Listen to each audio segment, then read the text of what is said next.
Next week is Mother's birthday, and Susan and Jimmy Bray are getting a present for her.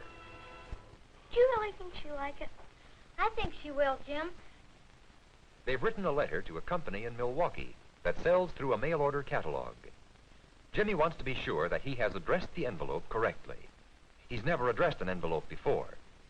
Then he writes the state. W-I-S,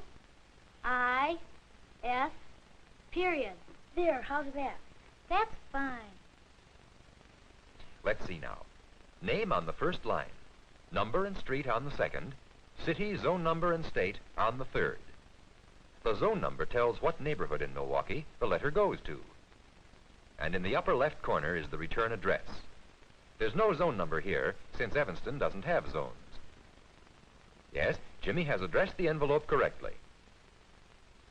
But it's not ready to be sealed yet. They have to enclose the money. The catalog says not to send cash, but to send check or money order. And Susan knows she can get a money order at the post office. Here's the post office in Evanston. All the mail which goes in or out of Evanston passes through the post office. In the post office, Susan is waiting to buy a money order to put into their letter. Meanwhile, she asks Jimmy to buy a stamp. The clerk writes out the money order. It's called a postal money order because it represents a promise by the post office to pay $1.75.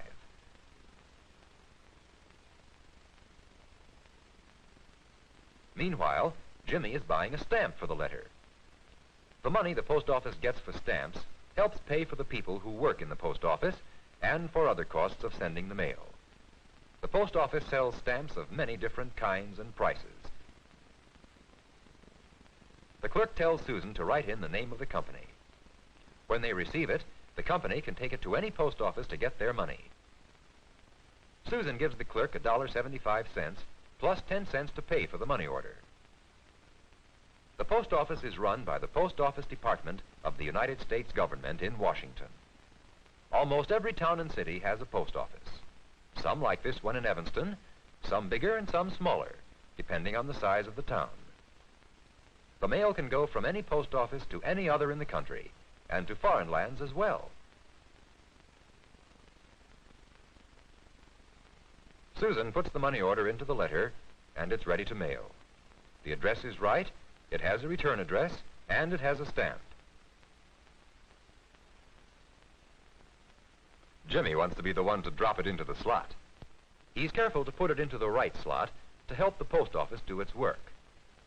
Let's go behind this wall and see some of the work the post office does. The tray that the letter fell into is emptied onto a sorting table. Letters which go by regular mail usually go by train or truck. People in a hurry can send letters by airmail. Airmail letters cost more for stamps. He puts all the airmail letters together. Special delivery letters must be clearly marked and carry a special stamp. The clerk puts all the special delivery letters together, too. They will be delivered as soon as they arrive. Now the letters are ready to be canceled. The post office has a machine that does this. The machine makes a mark on the stamp so that it can't be used again. But canceling does more than mark the stamp. In the circle is the name of the post office, the time the letter was canceled, and the date on which it was canceled. This is called a postmark. Some letters are canceled by hand because they're too thick to go through the canceling machine or because they're the wrong size. Now the letters go to these cases, where postal clerks sort them according to where they are to go and how they are to get there. Some letters go to places that are close by. Often these letters will be delivered by truck. Letters addressed to more distant places usually go by train. There's a special case for letters addressed to foreign countries. They cost more to mail than letters for this country. This case is only for letters that will go on train number 161 to Wisconsin.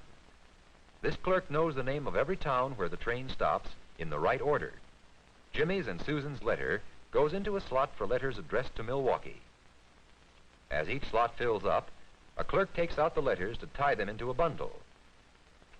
The post office has machines that quickly tie the bundles, faster than a man can do it. Then the bundles of letters are tossed into large bags called pouches.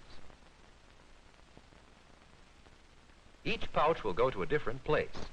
The bundle with Jimmy's and Susan's letter goes into the pouch for Milwaukee.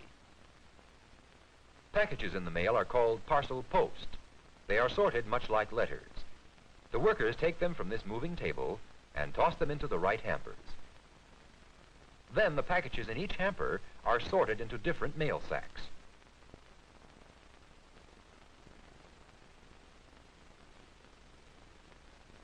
It's 4:20 now.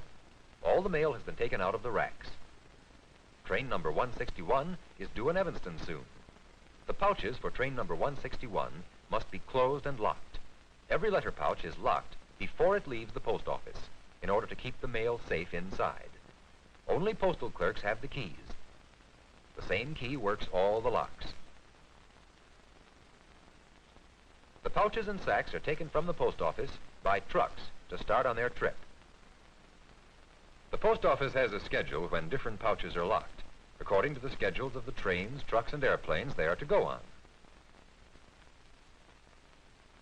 Some airmail will go to a helicopter field at the edge of the city.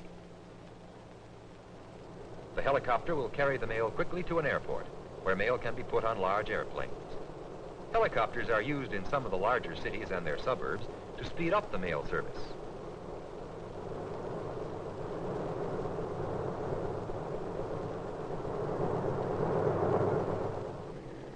At the airport, airmail first goes to a special airmail post office. Here, the mail is arranged according to the schedules of the airplanes.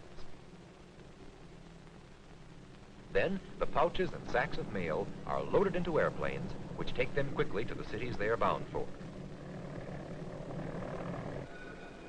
Regular mail usually goes by train. Here is train number 161 pulling into the station. This train has a special car called a railway post office, which is really a post office on wheels. A post office truck has brought the pouches and sacks to the station. Jimmy's and Susan's letter is in one of these pouches.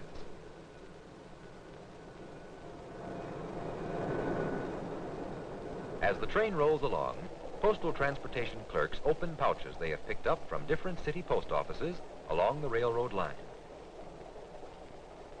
In some pouches, the letters are already bundled, and they sort the bundles. Here's the bundle with Jimmy's and Susan's letter in it.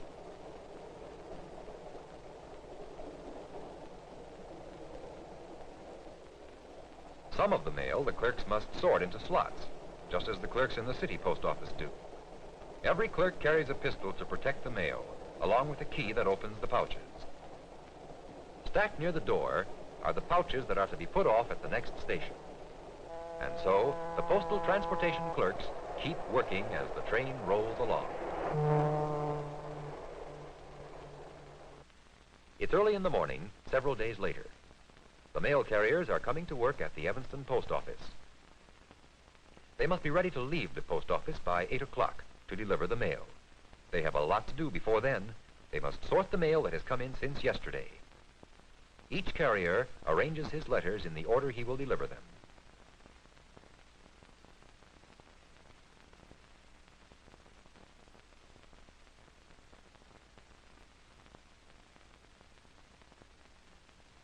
Parcel post must be arranged this way, too.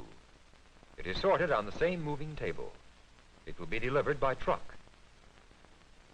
And here is the package addressed to Jimmy and Susan Bray. The birthday present has come at last. Mrs. Bray has no idea what's in it. She can hardly wait for Jimmy and Susan to come home from school. Oh, a card, too? Oh, happy birthday, Mother. You're the greatest. Oh, thanks. Okay, now let's turn it over like this. Here, see, I had the scissors. Got it here, and here. Come on now, help me. Let's get it out. Hey, oh, a beautiful tray. What a lovely. And that's how the post office helped Jimmy and Susan surprise their mother with a birthday present.